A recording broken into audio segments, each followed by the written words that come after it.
دل بدل دے، دل بدل دے۔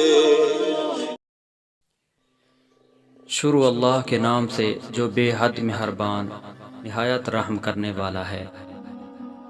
قیس بن ابی حازم رحمۃ اللہ علیہ کہتے ہیں کہ میں نبی صلی اللہ علیہ وآلہ وسلم کے وصال مبارک کے 1 مہینے بعد حضرت صدیق اکبر رضی اللہ تعالی عنہ کی خدمت میں بیٹھا ہوا تھا۔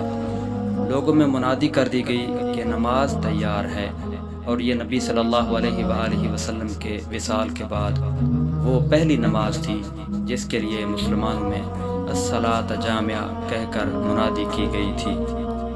چنانچہ لوگ جمع ہو گئے۔ حضرت صدیق اکبر رضی اللہ تعالی عنہ ممبر پر رونق افروز ہوئے۔ یہ آپ کا پہلا خطبہ تھا جو آپ نے اہل اسلام کے سامنے ارشاد فرمایا۔ اس خطبے میں آپ رضی اللہ تعالی عنہ نے پہلے اللہ کی حمد و ثنا کی، پھر فرمایا، لوگوں، میری خواہش تھی کہ میرے علاوہ کوئی دوسرا شخص اس کام کو سنبھال لیتا۔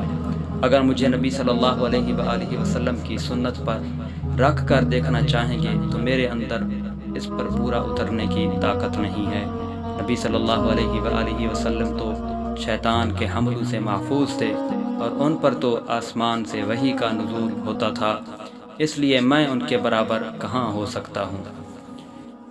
دوستو، اللہ تعالیٰ سے دعا کرتے ہیں اللہ رب العزت ہمیں صحابہ کرام کے نقش قدم پر زندگی گزارنے کی توفیق عطا فرمائے، آمین۔